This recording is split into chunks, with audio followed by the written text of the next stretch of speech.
Okay, let's go ahead and get started. Welcome, everyone. Today, we're going to be discussing how to build hospital operations for the future of nursing. My name is Imana Bouzaid. I'm an MD by background, and I'm the CEO and co-founder of Incredible Health. I'm an MD by background, and I've been in technology for the last 10 years of my career. Incredible Health is a career marketplace for hiring permanent healthcare workers. Hospitals and health systems use our platform to hire nurses in permanent roles in 20 days or less. It's the only platform that allows hospitals to hire permanent nurses in 20 days or less. We flip the script where hospitals and health systems apply to nurses instead of waiting for nurses to apply to them. Joining us today is Dr. Gwendolyn Oglesby-Odom. She's the Vice President and CNO at Advocate Health's Trinity Hospital.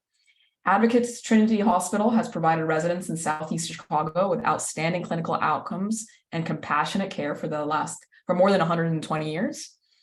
As a CNO, Gwendolyn is committed to leveraging her expertise to impact the overall presence, position, and perception of Trinity in the Chicagoland market.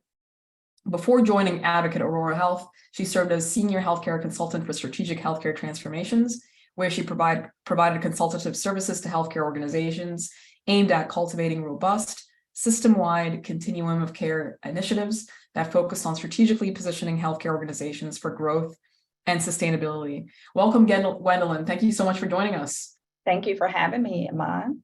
Good morning. Morning. As a reminder to everybody on the call, this is designed to be an interactive discussion. This is recorded, so a member of our team will be in touch with you afterwards with the recording. This is interactive, so please feel free to ask questions in the chat throughout the discussion. We'll answer questions throughout the webinar, as well as we have time committed at the end for Q&A too. So don't be shy. Feel free to share your thoughts and your questions.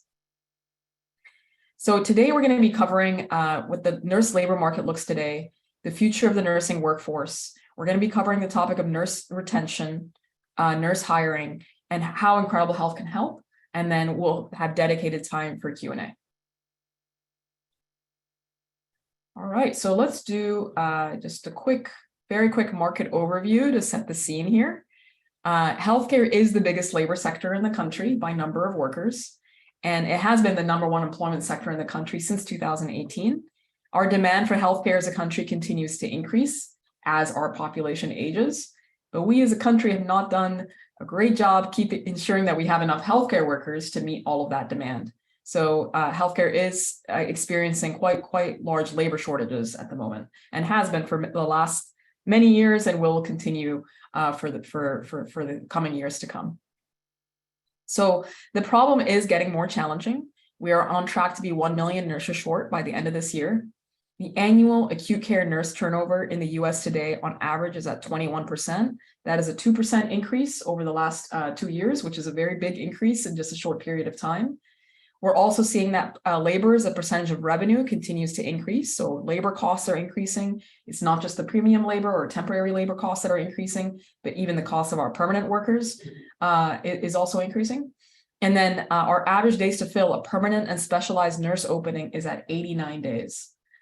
These are all national averages. It varies a little bit depending on the geography and the team and so on. But if your health system is doing better than this, then great. But these are the averages that we're seeing across the country. One other piece of data that we wanted to share from the Incredible Health Marketplace is that the top reasons why nurses are leaving their jobs.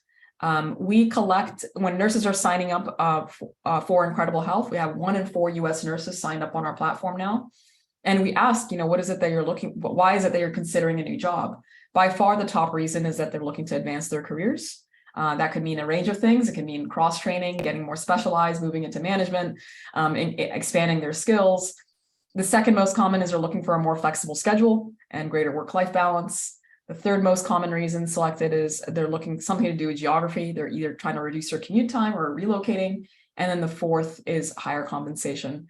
We find that a lot of HR and nursing leaders focus a lot on the compensation piece, but we know it's arguably based on this data, even more important to make sure that there's strategies and tactics in place for career advancement and for flexible scheduling too. All right, so with that, I will turn to Gwendolyn. So Gwendolyn, welcome. You've been in nursing and you've been in healthcare for a long time. Yeah. And can you share with us just your high-level thoughts on how the nursing workforce has changed over the course of your career, really? Yeah, I think that nursing started out for most nurses. When I started in the early 90s, it was more about giving back to the community and wanting to do what was best for the greater good of the world, right? Everybody felt like they were called to the profession.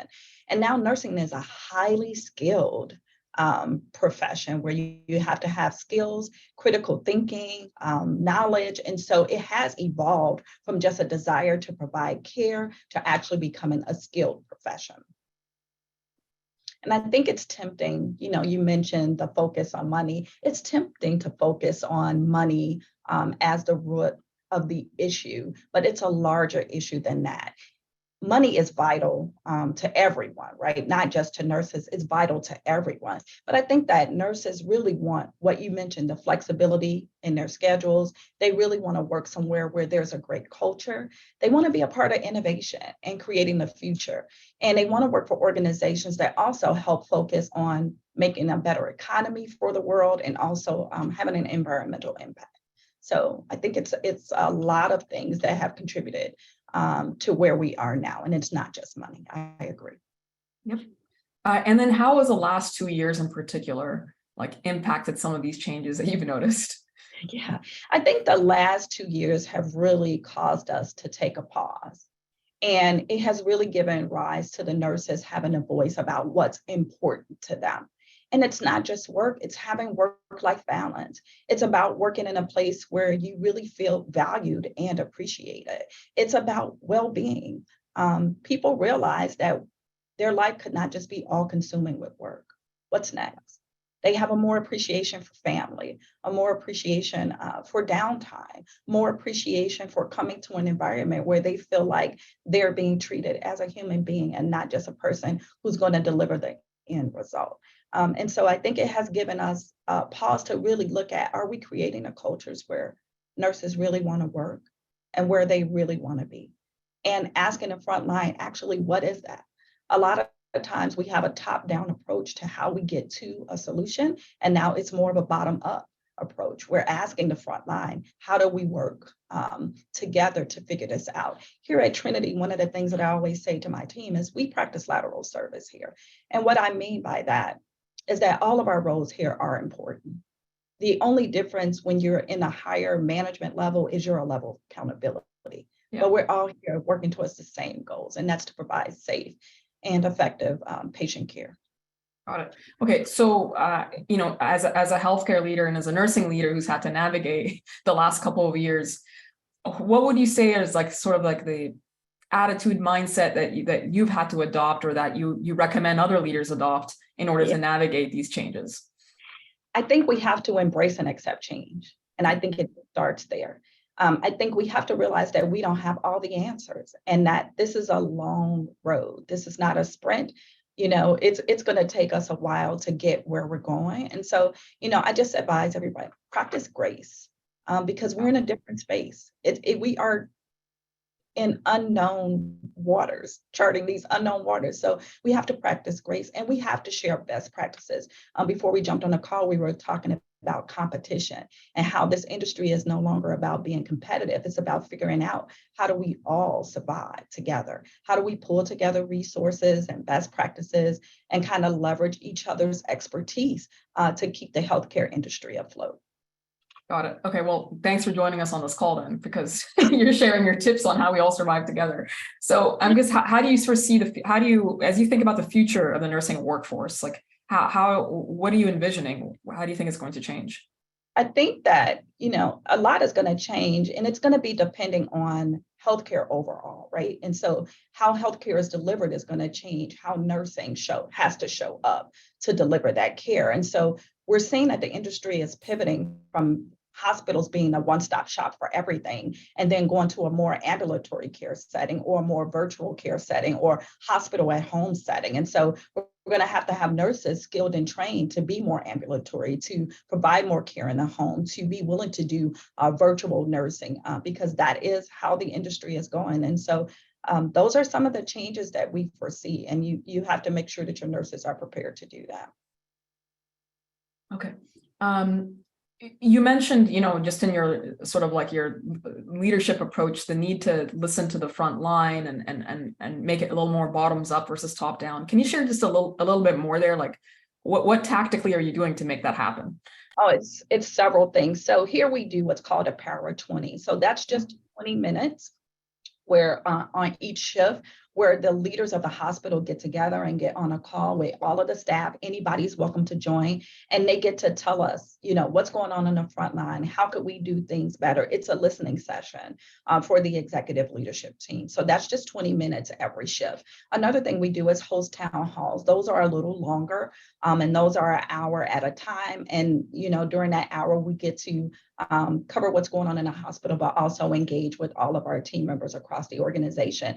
The other way we're doing it is through our shared governance, of course, and then our nursing practice councils, we're listening there, also our unit-based councils. And so we're using our shared governance model as well as all of our communication platforms to stay abreast of what's going on. In addition, we do leader rounding. And when you're rounding, of course, you get to hear a lot. And so those constant leader roundings are also helping to inform the way we navigate a path forward.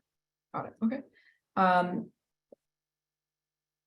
So when you talk about some of these changes that are happening in nursing, you mentioned virtual care, ambulatory care.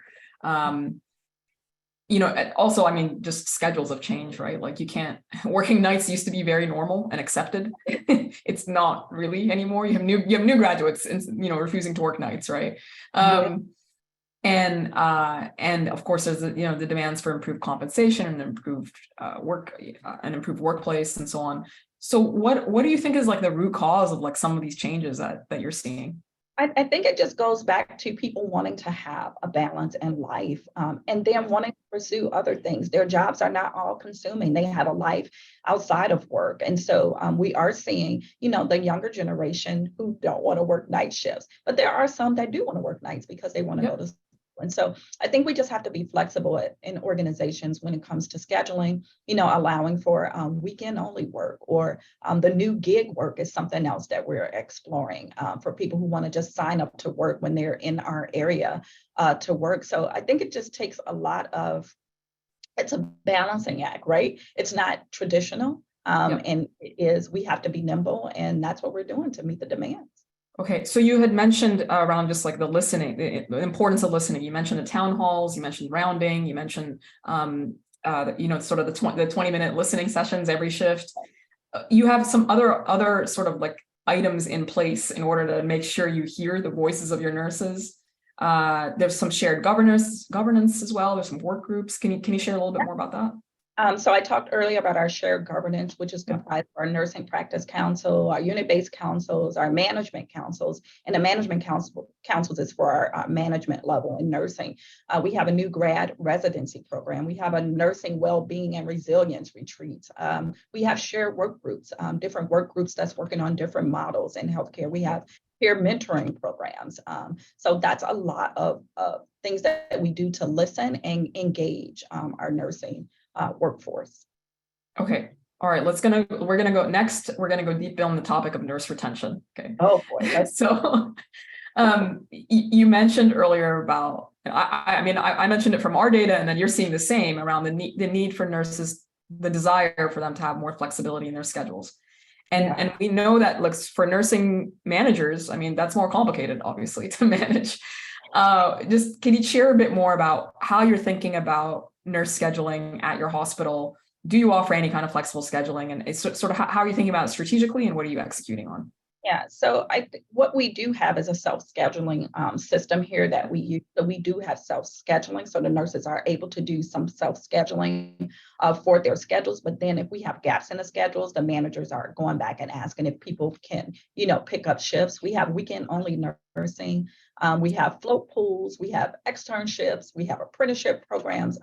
And so we're always tweaking how we staff based on how we need to align with the resources that we need to care for the patients that we care for. Got it. So like the days, what we've noticed, like look, the days of 3 days a week, 12-hour shifts, full-time roles only is sort of like almost is over basically. And what we're finding is that nursing leaders and HR leaders are offering essentially a menu of options. Yeah, and it's helping with retention and it's helping with hiring. yeah, Is that what we're you're saying working as well? our way towards more 8 hours or 10-hour shifts. Right Okay. now, we're still on a 3-day-a-week shift Okay. here at Advocate Trinity, but that is something that we are working to figure out. How do we bring the 8-hour shifts and 10-hour shifts back? Great. And then you mentioned weekend only options. How about things like part-time roles? Yeah, we definitely have part-time and registry Okay. roles. All right. And then are you thinking of doing does your team have a float pool, and are you thinking about building an internal travel group? So we do have a float pool, and we have an internal, we call them a crew. And so they float throughout the hospital.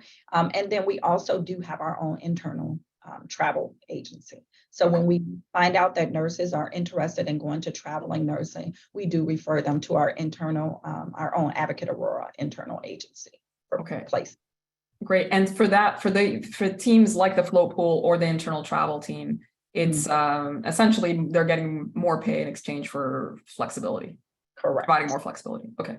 Correct. All right. So the next topic on retention is career advancement. It's actually the #1 topic for nurse retention. It's the #1 reason why nurses leave jobs based on the data we're seeing. Can you just share a bit more about how you're thinking about career advancement for nursing at your hospital? So we have a couple of different avenues for career advancement. One of them is called Excel. That's our Excellence in Career Engagement and Learning program. This is our upward mobility program for nurses, CNAs, and techs. It's a clinical mentoring program. It's a program that allows individuals to demonstrate, their leadership in various opportunities, how they can impact engagement, and how they can actually change their clinical specialty area. We provide a variety of professional development activities for them, career growth. We help them shape their practice, build skills and competencies so they can implement and facilitate a lot of the evidence-based practice that's expected of them. Another program that we have is a Navigate program, and this is done in partnership with our workforce development team. They actually pair them with their peers. They participate in a series of blended learning sessions. They couple those sessions with some simulated experiences, and it goes over a 5-month period. They receive tools and resources, career coaching. They get skills on how to better network, because we know networking is a part of advancement. They also get skills on interviewing and redoing their resumes, updating their resumes. And then lastly, I would just talk about our Emerging Leaders program. And this is for those nurses that actually want to go into leadership. It's a 36 hours of work in a cohort over 5 months. It creates a strong pipeline for us to be able to fill those nursing leadership positions. And those participants learn how to build their leadership skills in this time. We also partner with colleges and universities to upskill our nurses. We have a simulation lab here on our campus to also help upskill them. And then we have LPNs here at our hospital. We partner with one of our local universities for LPN to BSN program for them as well. Okay. That's excellent. How about things like new graduate programs and residency programs? A new graduate residency program that's 7 months long here at Advocate Aurora Health. So we do have that. We have a leadership development portal that our teams can go into at any time and do live webinars, video podcasts. It has toolkits there, different books that they should read, articles. It helps them, different toolkits to help set goals for their pathway. And then, of course, our 24-hour, 7-day-a-week continuing education platform as well. Okay, fantastic. There's a few questions that have already come in that I'll mention now. So, question from Cheryl: can you explain the wellness retreat that you mentioned earlier?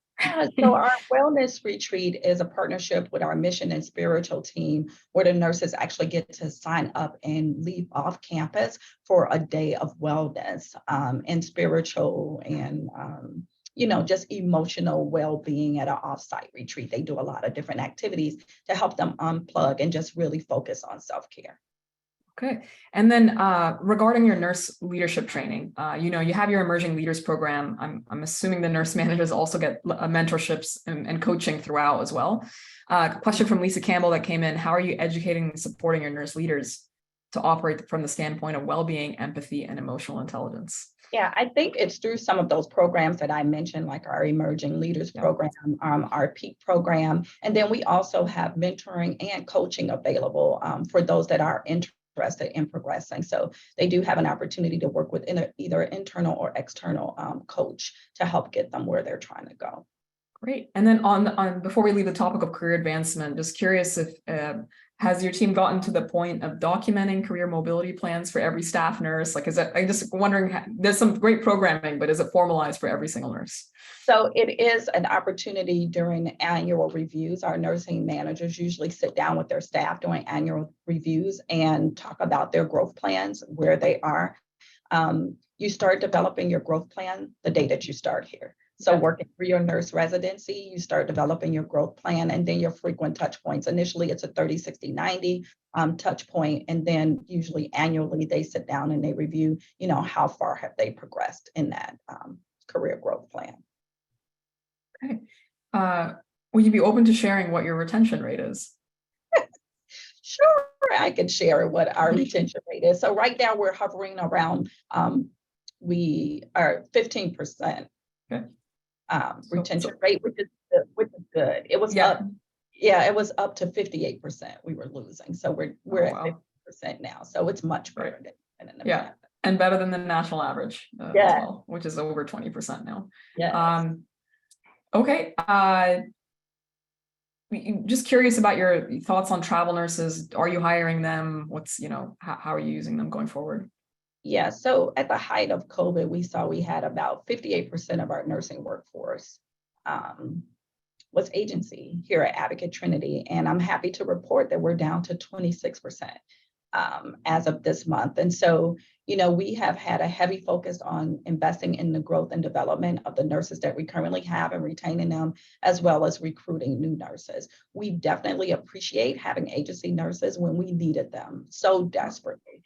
So we do appreciate having agency nurses, but we did hear a lot from our staff vocally about the challenges of working side by side with someone who sometimes would make up to 3 times what a nurse was making. And so it became a sore spot for our staff nurses. And so we've really been working to hire our own staff and not have as much agency in-house. And so even the 26%, you're still trying to bring that even down further. Okay. We are. I mean, our goal is to invest in our own nurses that understand our processes, our procedures, our protocols, because first and foremost, we want to be a safe clinical enterprise, and we want to make sure that we're investing in the future of the nursing workforce. So we want to help grow and develop the future of nursing, and it's hard to do when you have a lot of travelers. Yep. And then you sort of alluded to this, but I just wanted to clarify, like having such a high percent of travel nurses previously, did that damage your retention rate? Did it? Of course. I mean, that's why we needed agency, right? We didn't have the nurses and the attractiveness of working agency. Just talking to the nurses, they didn't leave because they were unhappy with their jobs. They left because it wasn't an opportunity for them to become debt free, to pay off student loans, to, pay for weddings, to help their kids go to college. And so, those were a lot of factors that went into a lot of the nurses leaving. Okay. A few more questions came in from the audience. Kristen Johnson was actually asking for advice. So they also struggle with with getting frontline nurses and retaining them. They have a union environment. We understand that you do not have a union environment. Lucky for you. But all that's true. Any tips for how to get self-scheduling and more flexible scheduling embraced by the nurse managers or embraced by a potential union I always say incorporate your shared governance. Whenever you want a change to come in nursing, incorporate your shared governance. They're the largest voice in our organization and really help impact change for nurses on the front line. So when it comes to shared governance and they're speaking for the nurses on the front line who have voiced that this is something that they want, I mean, you have to listen. And so, I would say leverage your shared governance if you have an opportunity, and just work with, different vendors that offer platforms that allow nurses to have that flexibility to do self-scheduling from an app on their phone. Okay. And then another question came in just about your development your career advancement programs for nursing. How do you how do you sort of, how did you create the structure for it, specifically around, things like numbers of educators that you need? So these come from our system level. I'm part of a larger system, so it's Yeah. not created by me here on site. So it's a system collaboration and groups that come together to form those. Great. Let's move on to the topic of nurse hiring. So hiring permanent nurses for your team. Yes. Can you share a bit more about what's the nurse hiring strategy?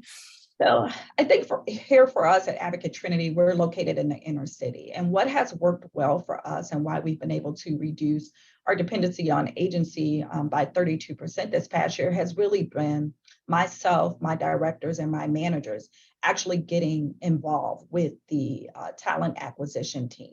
And so we invite nurses to come in and do a lunch and learn with us, to sit down and meet all of our leaders on our teams and talk to the managers in the areas that they're interested in going into. We allow them the opportunity to shadow.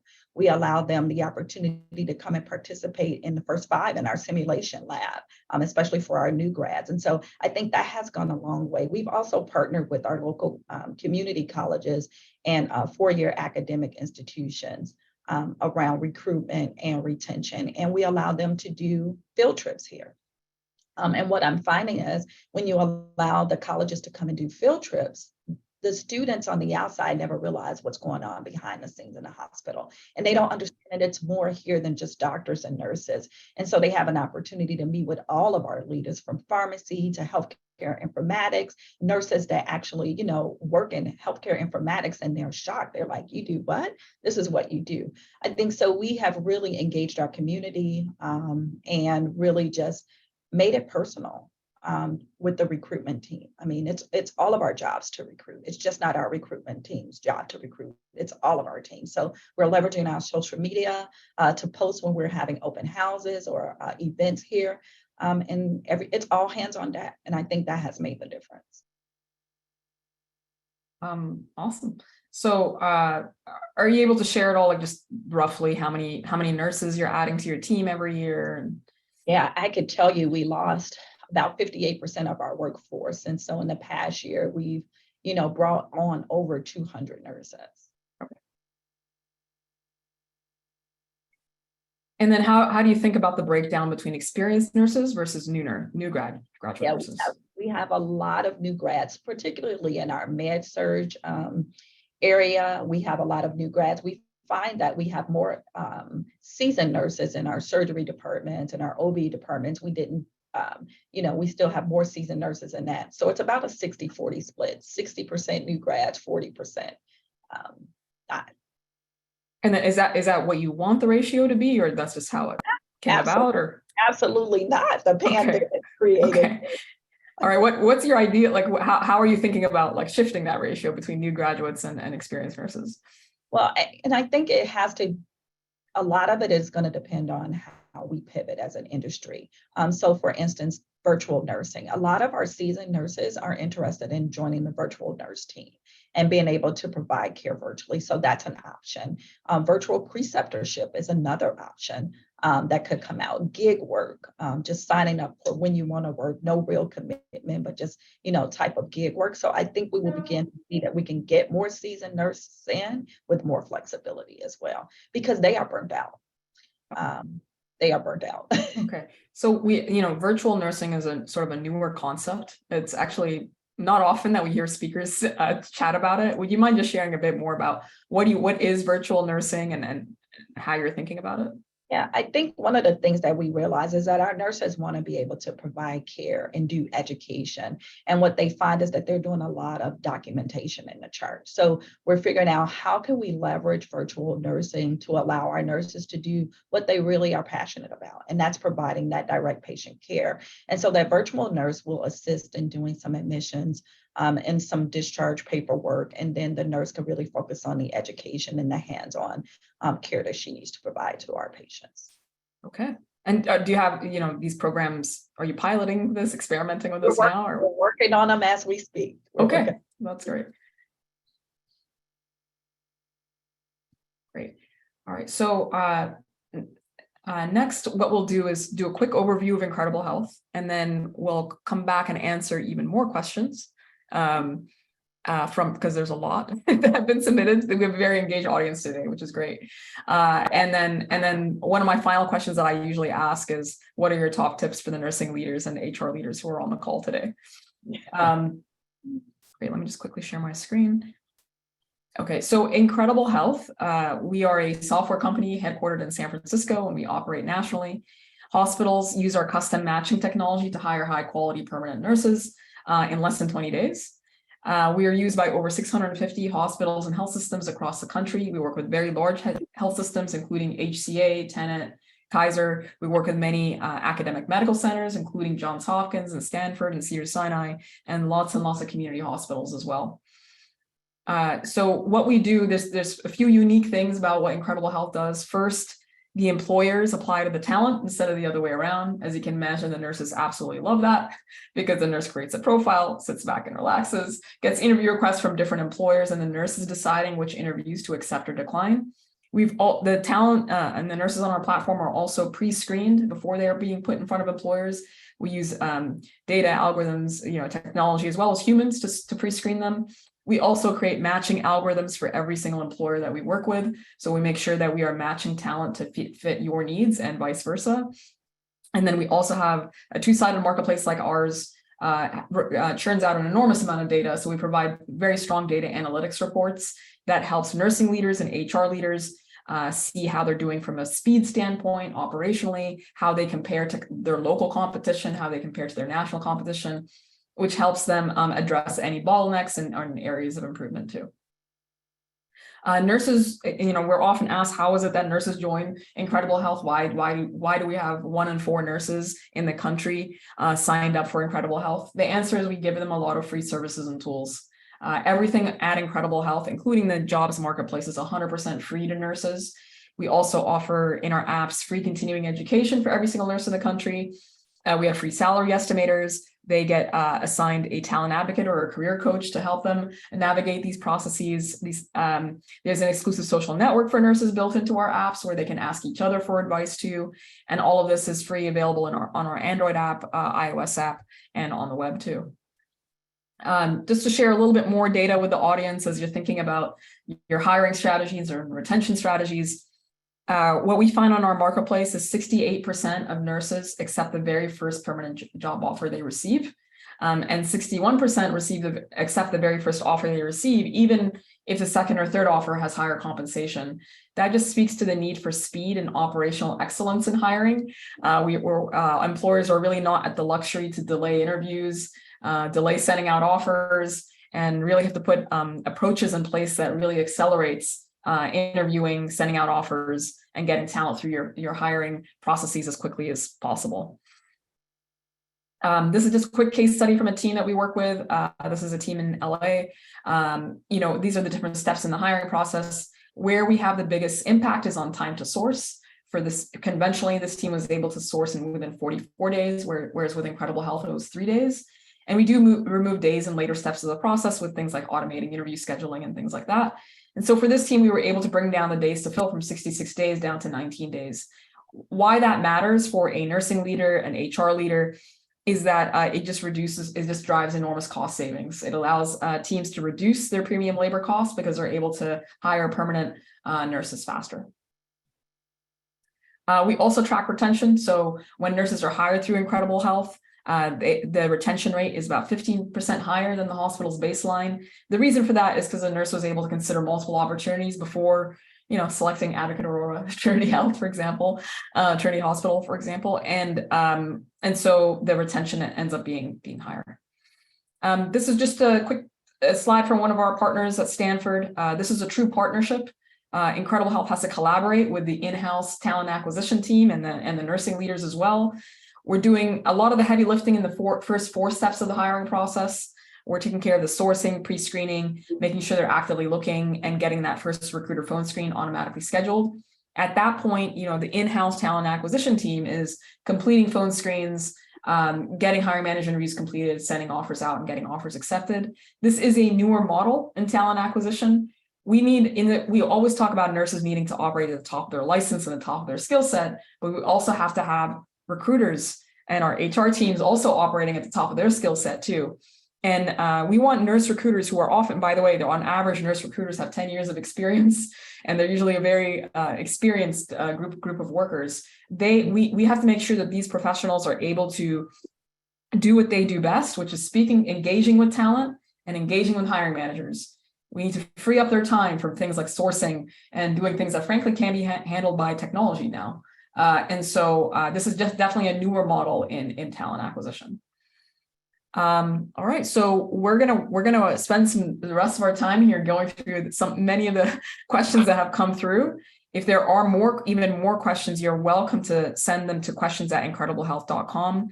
A member of our team will also be in touch with the recording too. All right, Gwendolyn, ready for some questions? Ready. Okay, awesome. So more questions about virtual nursing. So Phyllis West asked, can you describe what is virtual precepting?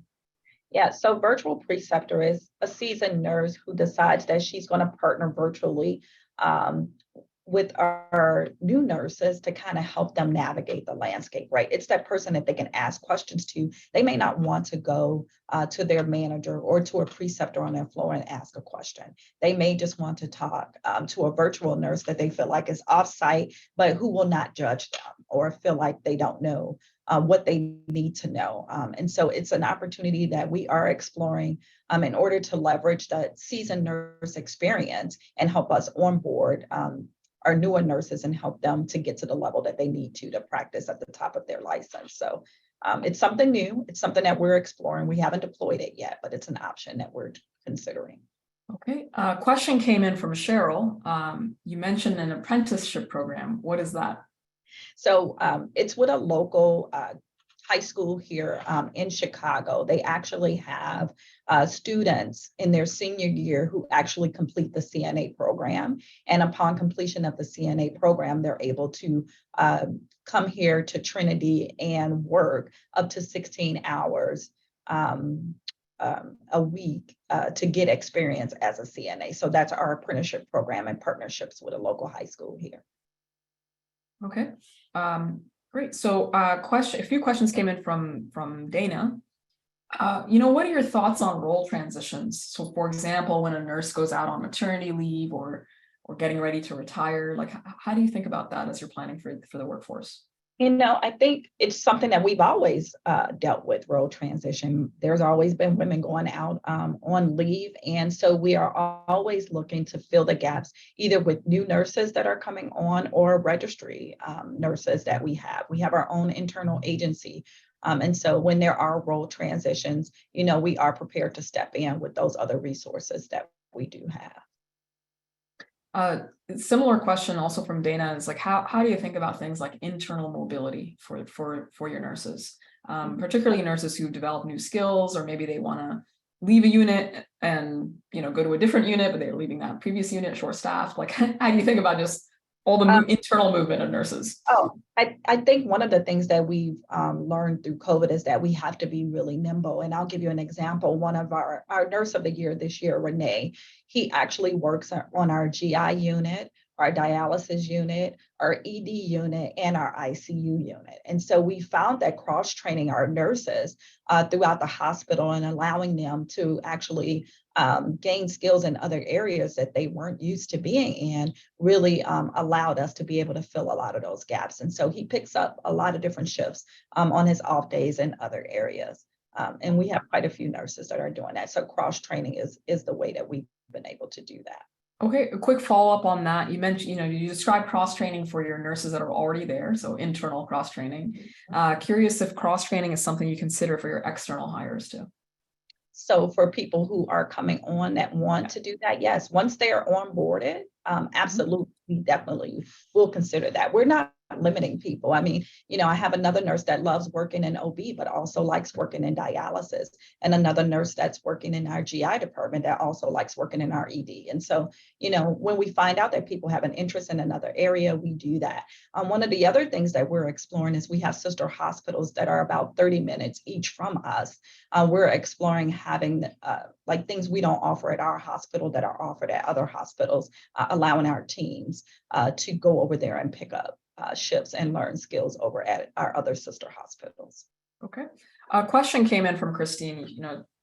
We love all the councils, the shared leadership, the town halls, the listening sessions, all of that is great. And sounds like she has the same at her health system too. But the nurses are tired and overworked. How do you get them to engage in these kinds of meetings? But I think as leaders, you have to make sure that you're visible, right? And so whenever I get an opportunity to round, I'm on the floor, listening, having those sessions with the nurses and kind of hearing them out. A lot of times it's just that they want to feel valued and appreciated. We do a lot of awards and recognition programs here, kudos awards, Nurse of the Year, Nursing Excellence Awards. And so we try to make sure that we're always highlighting the excellence that nursing brings to healthcare and letting them know that they are valued. We understand that they are tired, and we do acknowledge that. And some of those things that I mentioned earlier, like our wellness retreats, we actually have a Zen Den here on campus when nurses want to unplug during their shift, and they can go into the Zen Den and have soft lights and music, aromatherapy, massage chairs. And so we just try to make sure we're catering to the whole nurse, right? Not just part of them, but the actual whole nurse. Great. So this topic came up from two audience members, both Lori and Kristen.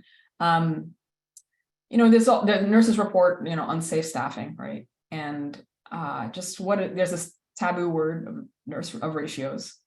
Just I'm curious how you're thinking about that topic of ratios and needing to staff your understaffed units. Yeah, for those, sometimes we have to block beds because of staffing. Our goal here is to always make sure that we're providing safe and effective care. We prefer for our nurses to be 1 to 4, 1 to 5 on our med surg units. That's optimal for us. That's what we strive for. Sometimes we get as high as 1 to 6, but we try not to get that high. But when, we have to block beds for safe staffing ratios, we have to do what's safe for our nurses and what's safe for our patients. Yeah. This question from Debbie, for new graduate nurses, what sort of deficiencies, lacking areas are you noticing in their first year? You know what, I think one of the things that was surprising, I can tell you one of the deficiencies that was surprising with the nurses who went to school during COVID is their lack of ability to really engage patients. And so we saw a fear in their ability to really speak and engage with patients. And that was kind of surprising to us. So, we had to go back and look at incorporating that in our onboarding and create a simulation lab around patient experience and how do you, really talk to patients, because so much of what they did was basically in a simulation lab and it wasn't real people. And so that is one of the things that we're noticing. Every grad is different. Some of the shortcomings could be, as simple as a nebulizer treatment. Had a new nurse that had never had a clinical experience administering a nebulizer treatment. And so one of our physicians actually demonstrated for her, how do you actually perform the nebulizer treatment? So every nurse is different, but those are some of the deficiencies we've noted. Okay. Just want to share with everyone our sort of email questions@incrediblehealth.com in case you have more questions after the webinar ends, and we'll get them answered, or we'll work with Gwendolyn to get them answered too. So we have a couple more, Gwendolyn. The next one's actually for me. So is Incredible Health only for staff nurses? So no, we also do nurse educators and leaders. So we do RNs, NPs, all 45 specialties and all levels, from new graduates all the way to CNOs and everything in between. The next question was, how are you thinking about the nursing workforce as it relates to other professions like PCTs and maybe even CNAs and LPNs? Like how are you thinking about structuring their or designing their jobs? So are you talking more about the care model for how to perform and work together? Recently, we incorporated LPNs back into our model. Here at our hospital, we actually use patient care techs. We're looking at mobility aids. We're looking at a lot of different ways to incorporate more individuals to give the nurses more time back, really providing the care at the highest level of their license. And so those are some of the things that we're looking at, but LPNs is the newest thing that we've incorporated. So on the topic of care models, this is something that we've worked on for, decades, really. But like, what's different now? Is it? I think what's different now is nurses want more flexibility. They really want to do what they went to school to do, which is really provide that care to the patient. So trying to figure out how to decrease the time that they're spending in documenting and doing tasks that they shouldn't be performing. I think that's really what's new. Nurses really understand their role and how valued they are, and they want to see it in the work that they do every day. And so it's caused all of us in healthcare to kind of take a pause and a step back and hear what they're saying and figure out how to make that environment more conducive for the nurses. Okay. Last question. What are your top tips, top 3 or whatever, however many you want to share, for the many nursing leaders and HR leaders and operations leaders that are on the call, who joined from hospitals and health systems across the country? What would you say are your top advice? My top advice is to remember a couple of things. We are all in this together. Reach out to your nurse colleagues and leaders across, the nation and partner around what are they doing, their best practices, and really learn from them. I would say also extend grace to one another. This has been a rough couple of years and people have gone through a lot. So have a lot of grace with individuals, and most importantly, have a lot of grace with yourself. And then lastly, I would just say, always be available to listen. I think a lot of what we've done in recent years past is focus on a lot of the tasks. And now we need to take a step back and really focus on listening, hearing, and being able to execute on the needs of the industry, the consumer, as well as the workforce. Yeah, absolutely. No, that's great advice. It's going to take all of us, right, to navigate what's going on right now. Our team members have shared in the chat if you wanted to sign up for a consultation or a demo with Incredible Health. We've shared the link a few times in the chat. You're welcome to sign up and book time with us. Also, for anyone in the audience, you're more than welcome to send any additional questions you might have to questions@incrediblehealth.com. And to answer some of the questions, yes, the session was recorded, and a member of our team will be in touch with the recording as well. All right, Gwendolyn, thank you so much for joining us today and sharing what's going on and sharing your experience and your strategies and your tactics and what's working and what's not working. It's been really, really helpful. Thank you. Well, thank you, everyone. Have a great day. Bye. Bye. Thanks, everybody.